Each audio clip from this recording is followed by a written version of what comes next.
અંકલેશ્વરમાં 48 કલાકમાં 3 લૂંટને અંજામ આપનાર કંજર ગેંગને ભરૂચ એલસીબી અંકલેશ્વર પોલીસે ઝડપી પાડી હતી.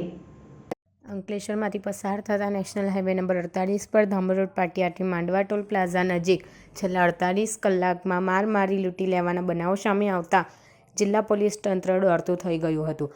ભરૂચ એલસીબી પોલીસ દ્વારા સ્થળ તપાસ કરી આસપાસના સીસીટીવી ફૂટેજ મેળવી તેમજ રૂટ ઉપર તમામ અલગ અલગ ટીમ બનાવી શરૂ કરી હતી. દરમિયાન હ્યુમન ઇન્ટેલિજન્સ અને ટેકનિકલ સર્વેલન્સ આધારે પોલીસને માહિતી મળી હતી કે પાનોલી લૂંટને અંજામ આપનાર ઈસમો કોસંબા નજીક પડાવ નાખી રહે છે.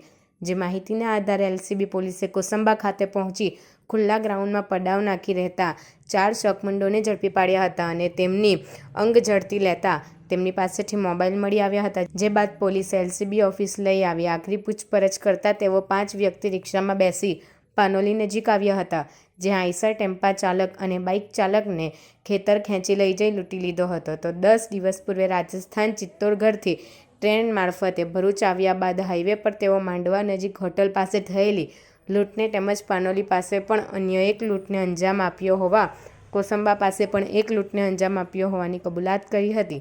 પોલીસે કુલ 4 ધાડ અને લૂંટના ગુનાનો ભેદ ઉકેલી નાખ્યો હતો અને લૂંટાણુ ગેંગ પાસેથી કુલ રોકડ રૂપિયા 26,600 અને 8 મોબાઈલ કિંમત રૂપિયા 39,000 મળી કુલ 65,600નો મુદ્દામાલ રિકવર કર્યો હતો. તેમજ મૂળ રાજસ્થાનના કંજર ગેંગના પપ્પુ કાલુ શરુ કંજર, સત્તુ રત્ન મરીશિયા કંજર, હીરુ સંતુ શેતાનિયા કંજર, પ્રકાશ છોટુ રોરુ કંજરની ધરપકડ કરી હતી. તેમજ મુખ્ય સૂત્રધાર એવા રામલાલ રાજેશ શેતાનિયા કંજરને વોન્ટેડ જાહેર કરી તેને ઝડપી પાડવાના ચક્રો ગતિમાન કર્યા હતા. મહાનિરીક્ષક વડોદરા રેન્જ સંદીપસિંહ સાહેબ તથા ભરૂચ પોલીસ અધિક્ષક શ્રી મયુર ચાવડા સાહેબના માર્ગદર્શન તથા તેમની સૂચના હેઠળ ભરૂચ પોલીસને કેટલાક મહત્વના ગુનાઓ, ખૂબ જ ગંભીર પ્રકારના ગુનાઓમાં બ્રેકથ્રુ મળેલ છે તથા તેને ડિટેક્ટ કરવામાં સફળતા મળેલ છે.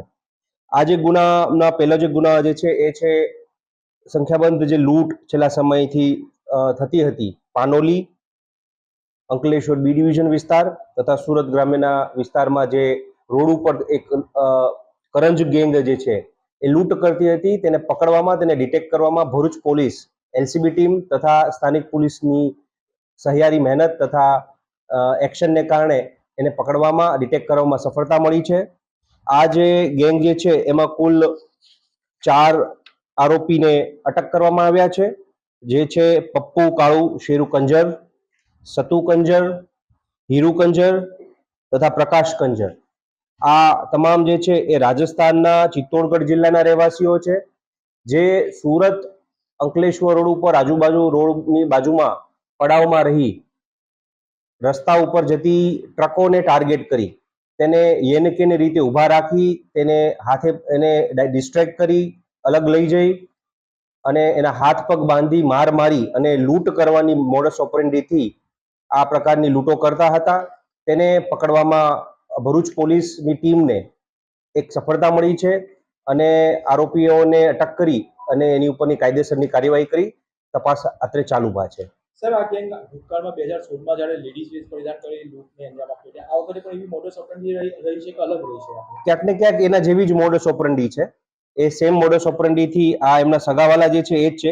એ જે આરોપી દેવીલાલ હતા એમનો ભાઈ હોવાનું અમને પ્રાથમિક દ્રષ્ટિએ જાણવા મળ્યું છે, માનો એક શખ્સ જે છે, અને ક્યાંક ને ક્યાંક એ જ એમો, એની જેવી જ એમો આમાં પણ યુઝ કરતા હતા. સર, જે પ્રમાણે અંકલેશ્વર અને ભરૂચની અંદર આ ગુના અંજામ એટલે આ ગેંગે અહીંયા આ વિસ્તારને એક સોફ્ટ ટાર્ગેટ તરીકે યુઝ કરી રહ્યા છે કે પછી કઈ બીજી રીતે એવું કંઈ જાણશે? ના, આ જે હાઈવે જે છે મુંબઈ અંકલેશ્વર, સુરત અંકલેશ્વર જે હાઈવે છે ખૂબ વ્યસ્ત હાઈવે છે. ત્યાંથી ખૂબ મોટા પ્રમાણમાં ટ્રક અને એ પણ રાજસ્થાન બાજુના ટ્રકોને આ લોકો ટાર્ગેટ કરતા હતા અને એ ખૂબ વ્યસ્ત વિસ્તાર હોવાને કારણે તથા અને લૂંટ કરવી એ એમના માટે અહીંયા એક અનુકૂળ જે એમને એક જગ્યા પણ મળી રહે છે. એને કારણે અવાવરૂ જગ્યાએ અમુક જ્યાં આગળ ચહલ પહલ ઓછી હોય તેવી જગ્યાઓને આ લોકો ટાર્ગેટ કરતા હતા. સાહેબ, આ લોકો રોકડ રકમની જનરલ લૂંટ કરતા હોય છે, મોબાઈલ અને એના માટે લોકો શું કરતા હોય છે? વેચી દેતા હોય છે, કઈ રીતે આખો એ લોકો મોબાઈલ છે વેચીને પણ એનો ઉપયોગ કરતા હોય છે, રોકડની લૂંટ કરતા હોય છે. સાથે સાથે એમના કેટલાક ચોરીના ગુનાઓ પણ અમારા ધ્યાનમાં આવ્યા છે કે જેમાં એ લોકો નાસ્તા ફરતા છે. 2 એવા પણ ગુનાઓ છે કે જેમાં એ લોકોએ ઘરફોડ કરી છે. એટલે લૂંટની સાથે સાથે આ જે ગેંગ છે એ તકમળીએ મોબાઈલ ચોરી પણ કરે છે, ઘરફોડ પણ એમણે કરેલી છે, જેમાં અંકલેશ્વર પોલીસ સ્ટેશન, એ ડિવિઝન પોલીસ સ્ટેશન તથા રાજપારડી પોલીસ સ્ટેશનની ઘરફોડ પણ આ સાથે, એમાં એ પણ નાસ્તા ફરતા હતા, એને પણ અમે પકડી પાડ્યા છે. આ સિવાય હજુ કેટલા આરોપી પકડવાના બાકી છે? આ સિવાય એક આરોપી જે છે રામલાલ, એ હાલમાં ભાગી ગયેલ છે, પણ એ પણ ટૂંક જ સમયમાં પોલીસની ગિરફ્તમાં હશે. Thank you.